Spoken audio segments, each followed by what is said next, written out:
Starting today, residents can apply for the first batch of newly launched light public housing units. Many applicants hope they can be allocated to units in Kowloon rather than those in the northern New Territories. Jackie Lin reports. Last week, the Housing Authority sent letters to invite eligible candidates to apply for light public housing units. There are those who have been on the waiting list for traditional public rental housing for 3 years or more. Mr. Wang, a subdivided unit tenant for nearly 7 years, said he hopes to move into the units as his current living conditions are very poor, with his flat ridden with cockroaches.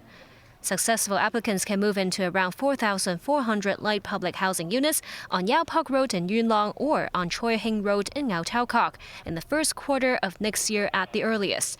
The lowest monthly rent is set at $740 in Yuen. The rent will be higher in Ngau, which is in the urban area, priced at $1,110 to $2,650 a month.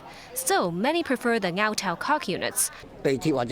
Mr. Tang said it takes some 15 minutes to walk from the Yuen location to the nearest minibus stop. The flats will be allocated under a points system, with priority given to families with elderly members and children, as well as those with special health conditions. Those opted to live in districts farther away from the urban area will be given extra points. But concerns linger over the site's usage period for temporary public housing, which lasts for just 5 years. While authorities expressed confidence earlier that all light public housing tenants will eventually be allocated a traditional public rental housing unit, the application form for the temporary unit stated there's still a possibility that tenants have to move out early. That's when the project is forced to terminate because the site is needed for other development purposes. If that happens, tenants will have to arrange their own accommodation. Lawmaker Chan Hock-Fung said the government has included such clauses to prevent disputes in future.